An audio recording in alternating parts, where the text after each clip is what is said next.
Hello students, welcome to Learn India Everyday platform run by Elcaro Career Institute। इस video series में हम class 9 mathematics को सीख रहे हैं और अभी chapter 1 that is number system की प्लेलिस्ट हमारी स्टार्ट हो चुकी है। ये करंटली हमारा 5th वीडियो है। मैं आपको सजेस्ट करूंगा कि इस वीडियो को देखने से पहले आप पहले 4 वीडियोस गो थ्रू करें। तो ठीक है, स्टार्ट करते हैं हम आज का वीडियो। इसमें हम डिस्कस करेंगे एनसीईआरटी एक्सरसाइज 1.3 के सारे क्वेश्चंस। तो एक एक करके हम क्वेश्चंस को डिस्कस करते हैं। पहला क्वेश्चन है कि आपको कुछ फ्रैक्शंस गिवन है, उसको आपको एक्सप्रेस करना है in the form of decimals. जैसे पहला जो आपका फ्रैक्शन है वो है आपका 36/100। अगर मुझे इसे डेसिमल की फॉर्म में एक्सप्रेस करना है तो इसको सॉल्व करने के 2 तरीके हैं। पहला, या तो आप नंबर ऑफ जीरोस काउंट करिए, क्योंकि अगर कभी भी डिनोमिनेटर में 10 raised to the power n का कॉन्सेप्ट चलता है, दैट इज 10, 100, 1000, 10,000, तो आप नंबर ऑफ जीरोस काउंट करिए और उसके बाद उस डेसिमल से आपने काउंट किया 1 और 2 और आप एक डेसिमल प्लेस कर दीजिए। या एक छोटी क्लास में आपने जो लॉन्ग डिवीजन स्टैंडर्ड मेथड सीखा था, हम उसे फॉलो करेंगे। ठीक है, दूसरा पार्ट हम देखते हैं, इससे आपका ज्यादा बेटर क्लियर होगा कॉन्सेप्ट। आपने देखा दूसरा पार्ट दैट इज 1/11। अब क्योंकि यहां पे मेरा क्या है, यहां पे 11 है, मेरा 10 raised to the power n की सीरीज नहीं है, तो मैं इसमें लॉन्ग डिवीजन अप्लाई करूंगा। मैंने 11 डिवाइडेड बाय 1 किया तो आपने एक डेसिमल प्लेस किया, 0 आया, अगेन एक और 0 लगाएंगे तो यहां पे एक और 0 आ जाएगा। 9 टाइम्स 99, आपने देखा वापस मेरे पास 1 आ गया। अगर मैं इस सीक्वेंस को कंटिन्यू करूं, आपने देखा कि सर मैं यहां पे 2 0 और लगाऊंगा, फिर मुझे एक 0 और लगाना है, देन 9, तो अगेन 99 आएगा। तो मेरा रिमाइंडर जो है वो कंटिन्यूअसली रिपीट हो रहा है, बार बार 1 बनता जा रहा है, जिसकी कोई एंडिंग नहीं है। और हमने पिछली वीडियो सीरीज में पढ़ा है कि ऐसे नंबर जो ना तो रिपीट हो रहे हैं ना तो नहीं, सॉरी, हमने पिछले वीडियोस में देखा है कि जो नंबर हमारे क्या हो रहे हैं, जैसे कि इस केस में 0.090909, ऐसे नंबर जो कि ना तो हमारे एंड हो रहे हैं और ऊपर से ये रिपीट भी हो रहे हैं, तो ऐसे नंबर्स को हम क्या बोलते हैं, ऐसों को बोलते हैं हम repeating and non terminating numbers. Third example आपने देखा C, दैट इज 4 1/8। अब ये मिक्स फ्रैक्शन है, इसको मैं कन्वर्ट कैसे करता हूं, 8 into 4 + 1 दैट इज 33/8। अब इसको करने के भी 2 तरीके हैं। एक तो या तो आप इसको लॉन्ग डिवीजन मेथड से करिए, दूसरा या तो आप डिनोमिनेटर को 10 raised to the power n में कन्वर्ट कर दीजिए। आपने देखा कि सर यहां पे 8 है, तो मैं क्या करूंगा, 1000 डिवाइडेड बाय 8 अगर आपने किया तो 8 1 = 8, यहां पे 2 बच गया, 8 2 = 16, यहां पे 4 बच गया, 8 5 = 40।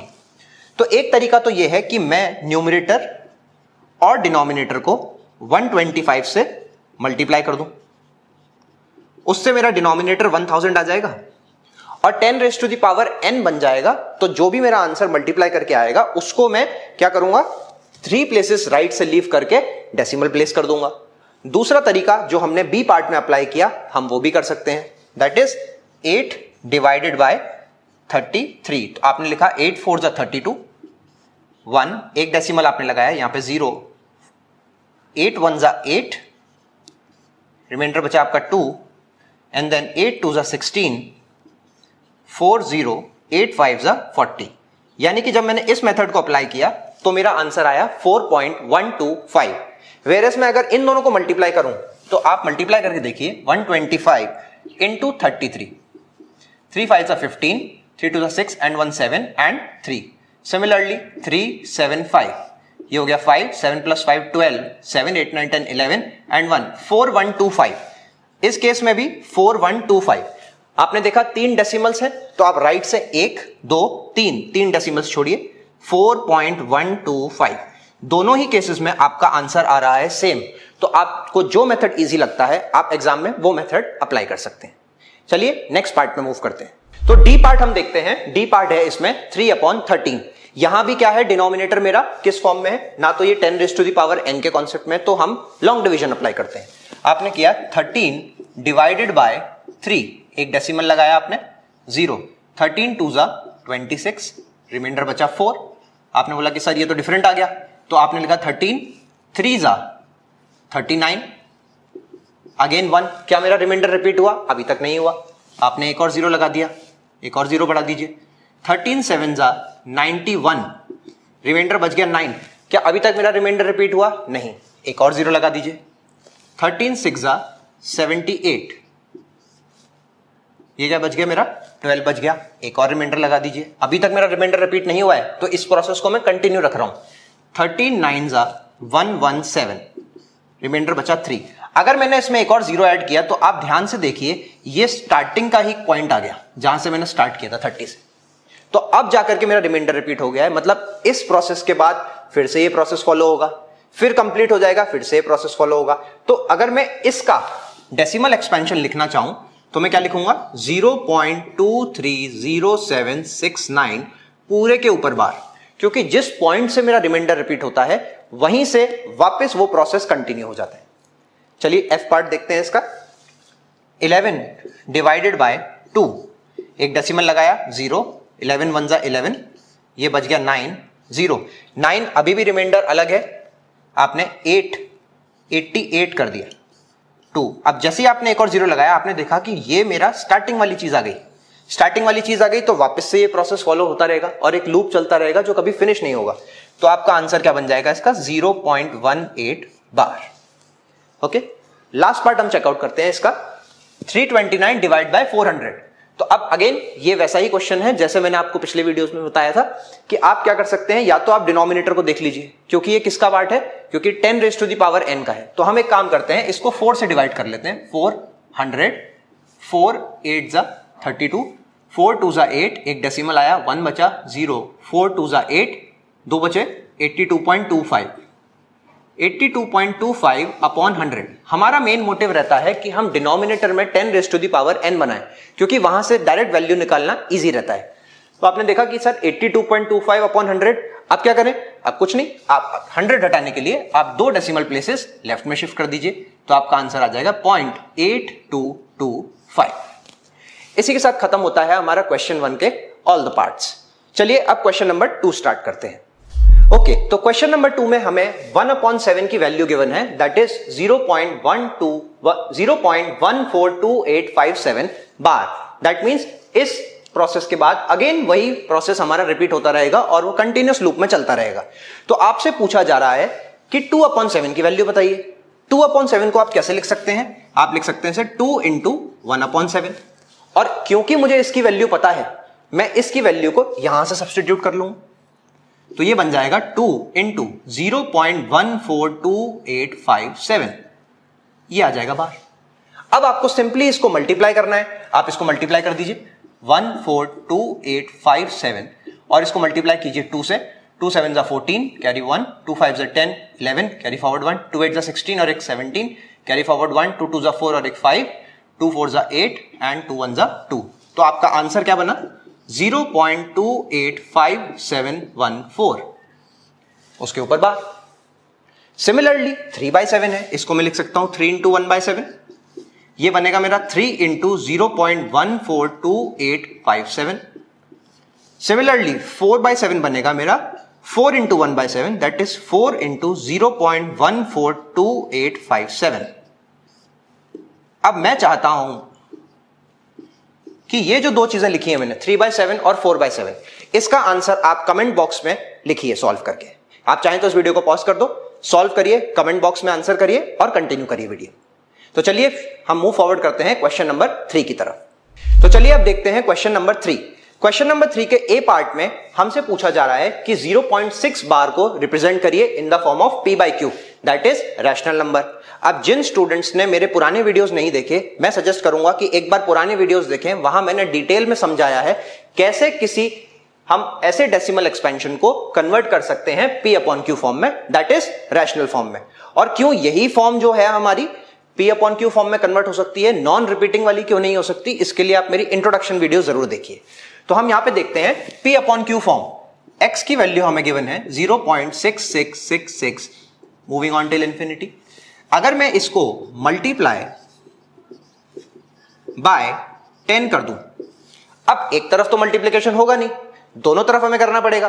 तो उससे फायदा क्या होगा, ये x बन जाएगा मेरा 10x और किसी भी चीज में 10 का मल्टीप्लीकेशन मतलब डेसिमल मूव करते हैं राइट की तरफ, और डिवाइड बाय 10 मतलब डेसिमल मूव करते हैं लेफ्ट की तरफ। जैसे हमने क्वेश्चन नंबर 1 में डिस्कस किया था, हम क्या कर रहे थे, डिनोमिनेटर को 10⁻n की फॉर्म में कन्वर्ट कर रहे थे, तो आपने इसमें एक प्लेस डेसिमल आगे मूव फॉरवर्ड कर दिया, तो ये बन गया 6.66 एंड सो ऑन।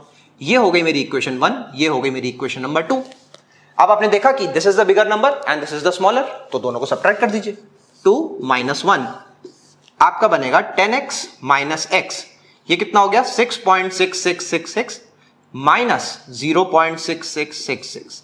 अगर आप ध्यान से देखिए, आपने बोला कि सर डेसिमल के बाद 0.66, इधर डेसिमल के बाद 0.66, सर ये तो आपस में कैंसिल आउट हो गए, तो रह क्या गया मेरे पास यहाँ पे 10x - x कितना हो गया 9x, और 6 - 0 हो गया मेरे पास 6, तो x की वैल्यू हो गई 6/9, 3 2 जा 3 3 जा 2/3, तो x का मेरा आंसर क्या आया 2/3। क्लियर? चलिए अब हम बी पार्ट डिस्कस करते हैं। जैसा कि आप देख सकते हैं अब की बार 4 और 7 दोनों के ऊपर नहीं है, सिर्फ और सिर्फ 7 के ऊपर है। तो x की वैल्यू क्या गिवन है हमें, x की वैल्यू गिवन है 0.4777। ये जो 7 है ये रिपीट हो रहा है, वही प्रोसेस हम करेंगे मल्टीप्लाई बाय 10। आप जैसे ही मल्टीप्लाई बाय 10 करेंगे, इसको हमने दे दिया इक्वेशन 1 ने, ये बन जाएगा 10x और ये बन गया 4.7777 एंड सो ऑन, ये बन गई इक्वेशन नंबर 2। अब आप ध्यान से देखिए, क्या डेसिमल के बाद दोनों इक्वेशन में सेम वैल्यू मिल रही है? आपने देखा सर यहां डेसिमल के बाद 4777 है और यहां डेसिमल के बाद 77 है, सर ये तो अलग अलग है। अब क्या करें, अब तो हम स्टक हो गए। कोई बात नहीं, जब आप फंस जाओ फिर से मल्टीप्लाई बाय 10 करो। आपने क्या किया, आपने इसको फिर से किया मल्टीप्लाई बाय 10 अगेन। इससे क्या होगा सर, ये बन जाएगा 100 और ये बन जाएगा 47.77। ये हो गई इक्वेशन नंबर 3। मैं ऐसे क्वेश्चंस के लिए आपको एक अपनी खुद की एक ट्रिक बता रहा हूं। ऐसे क्वेश्चंस आपके कभी गलत नहीं होंगे। आप किसी भी बुक के क्वेश्चंस पिकअप कर लीजिए, चाहे आप आर डी शर्मा के क्वेश्चंस पिकअप कर लीजिए, चाहे आप आर एस अग्रवाल के, चाहे आप एनसीईआरटी के। सिंपल सी एक ट्रिक है कि आप 10 से मल्टीप्लाई करिए और देखिए किन दो इक्वेशन में डेसिमल एक्सपेंशन सेम चल रहा है। जहां सेम चल रहा है उन दो इक्वेशंस को कैच कर लो। आपने बोला कि सर यहां पॉइंट के बाद 7 है, बिल्कुल सर 3 में, और सर यहां पॉइंट के बाद 7 है, बिल्कुल है, तो ठीक है 3 और 2 पकड़ लीजिए। 3 - 2 आपने इन दोनों को कैच किया, तो आपने बोला सर एलएचएस में क्या होगा 100x - 10x, और आरएचएस में क्या होगा, आरएचएस में सर ये वाले 7 जो हैं, ये वाले सारे 7 और ये वाले सारे 7, सर ये तो कैंसिल आउट हो जाएंगे, ये कैंसिल आउट हो गए। तो सर मेरे पास बचा क्या, मेरे पास बचा सिर्फ 47 - 4, तो 90x की वैल्यू क्या हो गई 43, तो x की वैल्यू कितनी हो गई 43/90। मेरी वैल्यू कितनी आई 43/90। क्लियर? तो चलिए अब सी पार्ट पे मूव फॉरवर्ड करते हैं। सी पार्ट हमें गिवन है 0.001, तो x की वैल्यू क्या है 0.001। इसके बाद फिर से रिपीट हो रही है 001, फिर से रिपीट हो रही है 001 एंड सो ऑन। इसको मैंने इक्वेशन 1 नाम दे दिया। ऐसे क्वेश्चन की वही एक ट्रिक, मल्टीप्लाई बाय 10 करिए। जैसे ही आपने इसको मल्टीप्लाई बाय 10 किया, आपने बोला कि सर मैंने तो इसको मल्टीप्लाई बाय 10 कर दिया, तो ये क्या बन जाएगा 10x बन जाएगा। डेसिमल एक आगे शिफ्ट कर दो 0.01 001 001 and so on, equation 2। Sir ये अभी भी सेम नहीं हुआ, एक और बार कर दो इसको मल्टीप्लाई 10, 100x, डेसिमल एक आगे शिफ्ट कर दो 0.1 001 001 001 एंड सो ऑन, ये हो गई इक्वेशन 3। सर अभी भी मुझे किसी में कोई पैटर्न नहीं दिख रहा, मैं क्या करूं, कोई बात नहीं, फिर वही प्रोसेस अपना, फिर से मैंने मल्टीप्लाई बाय 10 किया। अब की बार 1000 हो गया और ये एक आगे मूव फॉरवर्ड कर गया 1.001 001 001, ये हो गई इक्वेशन नंबर 4। क्या इन चारों इक्वेशन में, मैं थोड़ा साइड हो जाता हूं, क्या इन चारों इक्वेशन में आपको कोई ऐसी दो इक्वेशन दिख रही हैं जहां पे डेसिमल एक्सपेंशन सेम है? मैं आपकी हेल्प करता हूं, देखो इस ब्लू मार्कर से मैं मेंशन कर रहा हूं। आप इक्वेशन नंबर 4 को देखिए और आप देखिए इक्वेशन नंबर 1 को। ध्यान से देखो इन दोनों इक्वेशन को, बिल्कुल ध्यान से। क्या डेसिमल एक्सपेंशन के बाद 0.001 001 001 है? बिल्कुल है सर, तो 1 और 4 सेम मिल गया, ठीक है सर। 4 - 1 कर देते। 4 - 1 जैसे ही मैंने किया तो यहां पे है 1000 और यहां पे क्या है सिंपल x, ये तो सब कैंसिल आउट हो जाएगा। यहां क्या बच गया 1 और यहां क्या है 0, 1 माइनस 0, तो ये हो जाएगा 999x, ये हो गया 1, तो x की वैल्यू कितनी आ गई 1/999। आई होप आपको ये सब चीजें पसंद आई। ठीक है, अब मैं आपको एक चीज बताता हूं कि ऐसे क्वेश्चंस को हम कैसे शॉर्टकट तरीके से कर सकते हैं। अगर यही क्वेश्चन आपके पास एक ऑब्जेक्टिव फॉर्म में आएगा तो आपको कैसे इसको शॉर्टकट तरीके से करना है। जैसे आपने देखा था पहला क्वेश्चन था 6, तो आप उसके आगे डायरेक्टली, मैं ब्लू मार्कर से लिखता हूं इसके बाद, आप 6 के आगे डायरेक्टली लिखिए 6 और कितने नंबर के ऊपर बार लगा है। आपने बोला कि सर 1 नंबर के ऊपर, तो आप लिख दीजिए 1 9। तो सर ये सब में अप्लाई हो जाएगी ट्रिक? बिल्कुल हो जाएगी। आपने बोला कि सर यहां अप्लाई करके दिखाओ, यहां पे नंबर क्या लिखा है 001 लिखा है, तो आप 1 लिख दो 001 की जगह। और सर कितने नंबर के ऊपर बार है, 3 नंबर के ऊपर बार है, तो आप 3 9 लिख दो 999। देखिए दोनों आंसर सेम है। तो सर फिर बीच वाले में तो हमारे बार ही नहीं है, फिर हम कैसे करेंगे? आपने बोला कि सर ये 47 है, इसको आप एज इट इज लिख दो। किस नंबर के ऊपर बार नहीं है? आपने बोला सर 4, वो लिख दीजिए इसके साथ माइनस में, डिवाइडेड बाय वही पुरानी ट्रिक, कितनों के ऊपर 9 है, 1 के ऊपर है सर, तो 1 9 आ गया। कितनों के ऊपर बार नहीं है, 1 के ऊपर नहीं है, तो सर ये आ गया, ये मेरा क्या बन गया 43/90। अब आप इस वीडियो को रिवाइंड करके दोबारा इन दोनों आंसर्स को मैच करना पिछले वाले आंसर्स से, और आप देखना कैसे आपने जो पूरा प्रोसेस सीखा उसको आप कैसे चुटकियों में 10 सेकंड के अंदर आंसर निकाल सकते हो। तो आज के वीडियो में हम इतना ही रखते हैं। इस एक्सरसाइज को हम नेक्स्ट वीडियो में कंटिन्यू करेंगे। Till then subscribe learn India everyday platform. Thank you.